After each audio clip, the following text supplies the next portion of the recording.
السلام عليكم ورحمة الله وبركاته.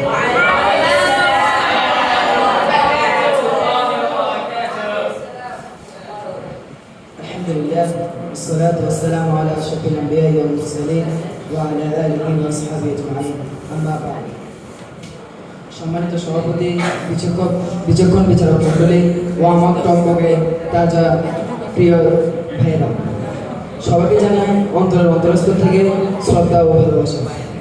আমি আজকে আপনাদের কাছে উপস্থিত হয়েছি রাসূল সাল্লাল্লাহু আলাইহি সাল্লামের জীবনের একটি গুরুত্বপূর্ণ বিষয় নিয়ে, আর তা হচ্ছে তাবুক যুদ্ধ।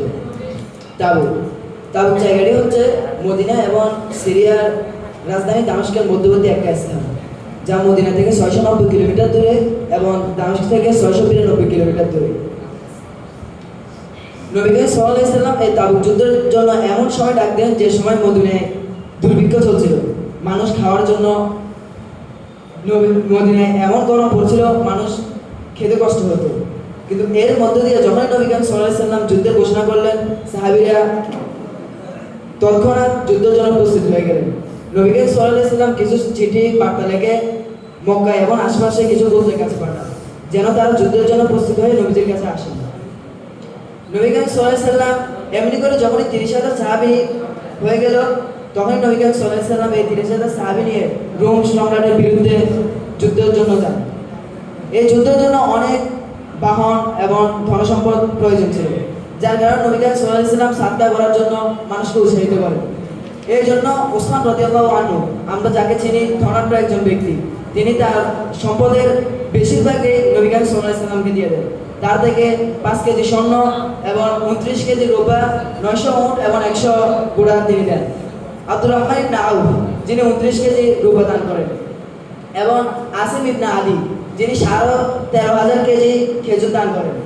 নারীরা তারাও ঘরে বসেছিল না, তারাও তাদের হাতের চুড়ি, গলার হার এবং আংটি নবী করিম সাল্লাল্লাহু আলাইহি সাল্লামের কাছে পেশ করে দিয়েছে। নবী করিম সাল্লাল্লাহু আলাইহি সাল্লাম যখন তাবুক প্রান্তের দিকে পৌঁছালেন, তখন তাদের পাথেও শেষ হয়ে যায়, যার কারণে সাহাবীদেরকে গাছের পাতাও খেতে হয়। নবী করিম সাল্লাল্লাহু আলাইহি সাল্লাম তাবুক প্রান্তে পৌঁছানোর সময় দেখেন যে আবু যর গিফারি তিনি একাকী চলাচল করছেন। তৎক্ষণাৎ নবী করিম সাল্লাল্লাহু আলাইহি সাল্লাম ভবিষ্যৎবাণী করলেন, এই আবু যর গিফারি যে দুনিয়াতে একাকী চলাচল করবে, একাকী মৃত্যুবরণ করবে। বাস্তবে তাই ঘটেছিল। নবী করিম সাল্লাল্লাহু আলাইহি সাল্লাম যখন তাবুক প্রান্তে পৌঁছান, সেখানে গিয়ে দেখে রোম সম্রাট হিরাক্লিয়াস তার 40,000 দলবল নিয়ে পালিয়েছেন। যখনই তারা শুনে নবী করিম সাল্লাল্লাহু আলাইহি সাল্লাম 30,000 বাহিনী নিয়ে তাদের দিকে আসতেছে, তারা তা শোনার পরে পার্শ্ববর্তী একটা দেশে পালিয়েছে।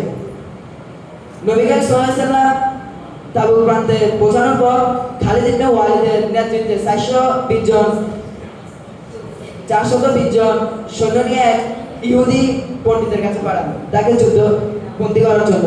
কেননা সে ছিল একজন পণ্ডিত, সে তাওরাত জাবুর এই বিষয়ে পাণ্ডিত্য লাভ করেছিল। এই জন্য তাকে বন্দী করার পরে নবী করিম সাল্লাল্লাহু আলাইহি সাল্লাম তাতে কিছু জোগাড় করার চেষ্টা করেন। নবী করিম সাল্লাল্লাহু আলাইহি সাল্লাম তাকে এই মর্মে ক্ষমা করে দেন যে যদি সে 2000 উট, 800 দাস, 400 রহবর্ম এবং 400 বর্ষা দেয়, তাহলে নবী করিম সাল্লাল্লাহু আলাইহি সাল্লাম তাকে ক্ষমা করে দিবেন। নবী করিম সাল্লাল্লাহু আলাইহি সাল্লাম যখন তাবুক প্রান্ত থেকে পৌঁছান, তখন প্রতিমধ্যে এমন একটা মসজিদ দেখতে পান, যা আসলে মসজিদ ছিল না। মুনাফিকরা এটা তৈরি করেছিল মুসলমানদের জন্য, মুসলমানের খবর রোম দেশের কাছে পৌঁছে দেওয়ার জন্য। তারা এটা তৈরি করার পর একদিন নবী করিম সাল্লাল্লাহু আলাইহি সাল্লামকে এই মসজিদে আহ্বান করেন, যেন নবী করিম সাল্লাল্লাহু আলাইহি সাল্লাম না বুঝতে পারেন এটা মসজিদ। নবী করিম সাল্লাল্লাহু আলাইহি সাল্লাম যখন তাবুক প্রান্ত থেকে পৌঁছান, তখন এই মসজিদটি আগুন দিয়ে পুড়িয়ে দেন। তাবুক প্রান্ত থেকে পৌঁছানোর পরে হুদায়বিয়ার সন্ধি হয়। এই হুদায়বিয়ার সন্ধির পরে যখনই সবখানে শান্তি নেমে আসলো, তখনই মানুষ দলে দলে ইসলাম গ্রহণের জন্য আসলো। তার মধ্যে কয়েকটি দল হলো বনু সাকিব, বনু ফাজারা, বনু তামিম, বনু সাদ ইবনে বকর, কিন্দার, বনু আব্দুল কায়েস, বনু হানিফ, কাহতান ও বনু হারিসের প্রতিনিধি দল। তারা নবীজির কাছে এসে কিছুক্ষণ কথাবার্তা বলার পরে মুসলিম হয়ে যায়। এই যুদ্ধে তাবুক যুদ্ধ হুদায়বিয়ার সন্ধির পরে খালিদ ইবনে ওয়ালিদ তার সঙ্গবদ্ধ নিয়ে নবীজির কাছে এসে মুসলমান হয়েছে। প্রিয় উপস্থিতি, আজ আমি দুঃখ করে বলতে চাই, আমরা মুসলমানরা একটা সভ্য জাতি হয়েও পৃথিবীতে লাঞ্ছনা এবং দুঃখের মাধ্যমে জীবন কাটাচ্ছি। এর একটি মাত্র কারণ আমরা আমাদের নবীজির বিপ্লবী জীবন অনুসরণ করি না। কিন্তু নবী করিম সাল্লাল্লাহু আলাইহি ওয়াসাল্লাম স্পষ্ট ভাষায় আমাদেরকে বলে গিয়েছেন, যদি তোমরা জিহাদ পরিত্যাগ করো তাহলে আল্লাহ অপদস্থ তোমাদেরকে চাপিয়ে দিবে। আরো এক হাদিসে নবী করিম সাল্লাল্লাহু আলাইহি ওয়াসাল্লাম বলেন, জান্নাতের দরজা সমূহ হচ্ছে তরবারির নিচে। প্রিয় উপস্থিতি, আমি গর্ব করে বলতে পারি, যদি আমরা নবীজির বিপ্লবী জীবনে সজ্জিত হয়ে গর্জে উঠতে পারি, আগামী দিনে সূর্য উদিত হবে না, লাল নীল আকাশে পাখি কিচিরমিচির করবে না, অ্যাটলান্টিকের ঢেউ আর পাশে উৎপাদিত হবে না। তবে যদি উম্মাতে মুসলিমিন তারা যদি আমেরিকা বর্তমান যা ফেরাউন আমেরিকা এদেরকে ধ্বংস করে দিয়ে ইসলাম এই দুনিয়াকে ইসলামের সাম্রাজ্য তৈরি করতে পারে, তাহলে আমাদের জন্য দরকার আরো একটি গাজওয়ায়ে উহুদ এবং আরো একটি গাজওয়ায়ে বদর। এই জন্য আমরা সর্বোচ্চ চেষ্টা করব যেন পৃথিবীকে ইসলামী সাম্রাজ্যে পরিণত করার।